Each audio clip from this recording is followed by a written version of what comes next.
एक बार एक अमीर आदमी एक बौद्ध भिक्षु के पास जाता है और कहता है, मुनिवर, मैं अपनी नींद से बहुत परेशान हूँ। बहुत कोशिश करने के बाद भी मुझे देर रात तक और रात को सोने से पहले नींद नहीं आती।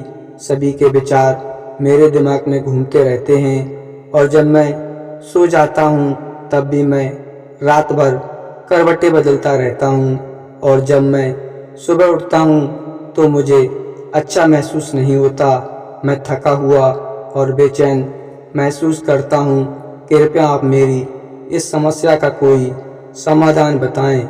बौद्ध भिक्षु ने कहा, इससे पहले कि मैं आपको आपकी समस्या का समाधान बताऊं, मैं आपको गौतम बुद्ध की गहरी नींद के रहस्य के बारे में एक छोटी सी कहानी बताना चाहता हूँ। उस आदमी ने कहा, जैसी आपकी इच्छा मुनिवर। बौद्ध भिक्षु कहने लगे, तथागत गौतम बुद्ध जब सोते थे तो पूरी रात उसी अवस्था में रहते थे, कभी करवट नहीं बदलते थे।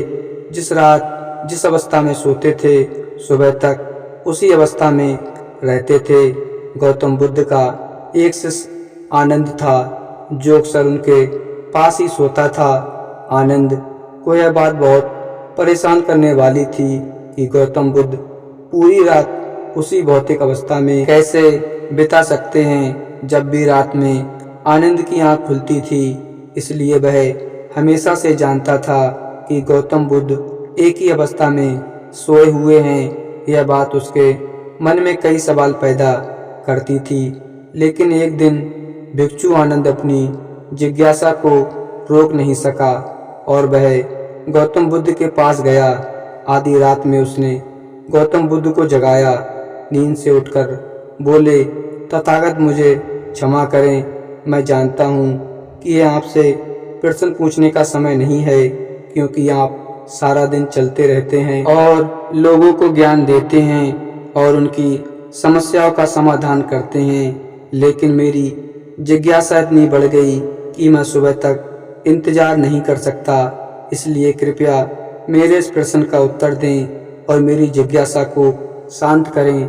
भिक्षु आनंद ने कहा, मैं पिछले 20 वर्षों से आपके साथ हूँ और मैं देख रहा हूँ कि आप पूरी रात एक ही अवस्था में बिताते हैं, जरा सा भी हिलते नहीं हैं। तो क्या आप सच में सोते हैं या नहीं सोते हैं? गौतम बुद्ध आनंद की ओर देखकर मुस्कुराए और बोले, मैंने अपने सोने के लिए सही स्थिति ढूंढ ली है। अब मुझे सोते समय हिलने डुलने की जरूरत नहीं है। मैं नींद की अवस्था में जागता रहता हूँ, जबकि मेरा शरीर सो रहा होता है, लेकिन मैं जागता रहता हूँ। सवाल यह नहीं है कि नींद की अवस्था में शरीर चलता है या नहीं। सवाल यह नहीं है कि शरीर स्थिर अवस्था में क्यों नहीं रह पाता।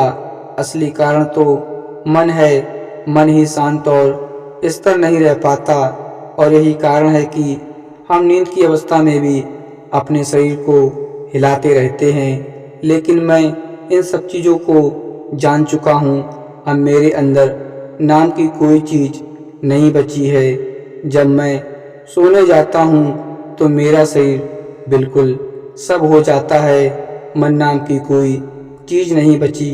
आनंद, क्या आपने किसी मृत शरीर को अपनी अवस्था बदलते हुए देखा है? गहरी नींद की अवस्था में भी हमारा दिमाग यह सब काम करता है। एक बार जब मन स्थिर हो जाता है, मन शांत हो जाता है, तब आपका शरीर गहराई में चला जाता है। सो जाओ, लेकिन भीतर से तुम जागोगे, भीतर से तुम कुछ महसूस कर पाओगे। सोने के बाद भी तुम्हारी चेतना एक छोटे से जलते दीपक की तरह निरंतर जलती रहती है। कहानी खत्म करने के बाद बौद्ध भिक्षु ने अमीर आदमी से कहा, एक प्रबुद्ध व्यक्ति न केवल अपने शरीर को पूरी तरह जागरूकता के साथ देखता रहता है, बल्कि वह अपने मन को पूरी तरह जागरूकता के साथ देखता रहता है। एक प्रबुद्ध व्यक्ति ऐसे नहीं सोता।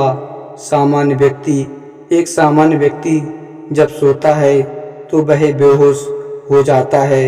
उसे अपने आसपास का पता नहीं चलता, इसलिए वह अपने सपने भी नहीं चुन पाता है। लेकिन जब एक बुद्ध व्यक्ति सोता है तो उसे होश रहता है।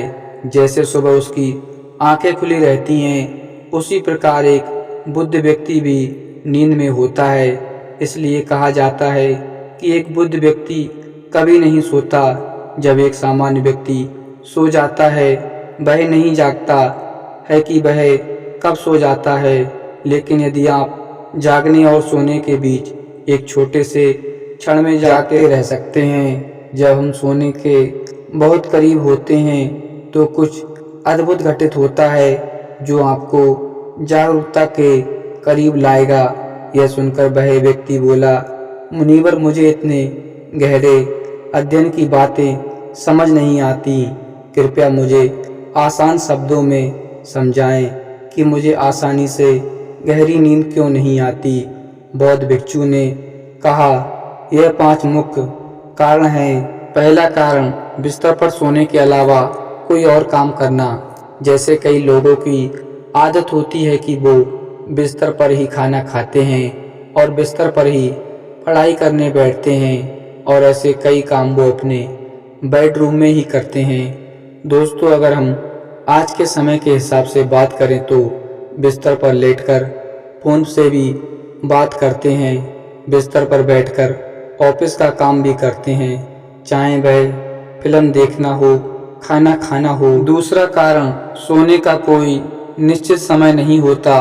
बौद्ध भिक्षु ने कहा, अगर आप सुबह जल्दी और पूरी नींद के साथ उठना चाहते हैं तो आपको रात में जल्दी और एक निश्चित समय पर सोने की आदत डालनी होगी। बौद्ध आश्रमों में रहने वाले भिक्षु हमेशा रोशनी लेते हैं और सोने के कुछ घंटों पहले एक निश्चित समय पर आसानी से पचने वाला भोजन करें और हर दिन एक निश्चित समय पर सो जाएं। तीसरा कारण, सोने से पहले नकारात्मक चीज़ों के बारे में सोचना।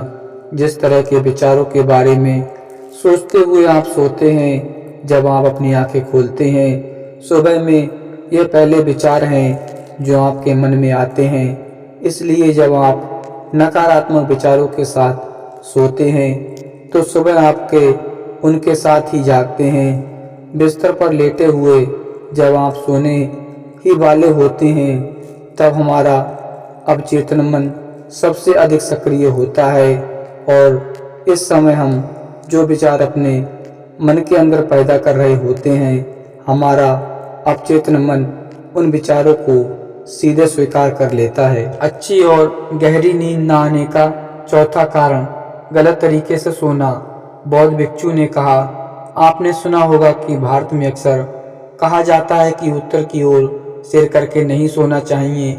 ऐसा इसलिए है कि क्योंकि जब हम उत्तर की ओर सिर करके सोते हैं तो पृथ्वी के चुंबकीय खिंचाव के कारण हमारे शरीर का सारा खून दिमाग की ओर जाने की कोशिश करता है, और इसका कारण दिमाग में पाई जाने वाली नसें बहुत पतली हो जाती हैं। इनके फटने का खतरा बढ़ जाता है, और अगर कोई व्यक्ति बहुत बूढ़ा और कमज़ोर होता है तो उसकी मृत्यु भी हो सकती है। पांचवा कारण, अधिक मात्रा और देर से पचने वाले खाद्य पदार्थों का सेवन करना। अगर आप रात के समय घुटन भरे या अत्यधिक तैलीय पदार्थों का सेवन करते हैं तो इससे हमारी नींद खुल जाती है, क्योंकि इन पदार्थों को पचाने में बहुत अधिक समय और ऊर्जा लगती है। इसलिए अगर आप ऐसे पदार्थों का सेवन करते हैं तो कोशिश करें कि सोने के करीब 3 से 4 घंटे पहले इनका सेवन करें। व्यक्ति ने कहा है, मुनिवर, मैं यह बातों को समझ गया कि गहरी और आरामदायक नींद आने के क्या कारण है। तो ये थे कुछ तरीके जिनसे आप अपनी नींद को गहरी और आरामदायक बना सकते हैं। उस व्यक्ति ने बौद्ध भिक्षु को उसकी सीख के लिए धन्यवाद दिया और वहां से चला गया। तो दोस्तों, आशा करते हैं कि आपको गौतम बुद्ध की यह कहानी जरूर पसंद आई होगी। अगर कहानी पसंद आई हो तो चैनल को सब्सक्राइब कर दें। मिलते हैं एक नई वीडियो में, तब तक के लिए जय हिंद, धन्यवाद।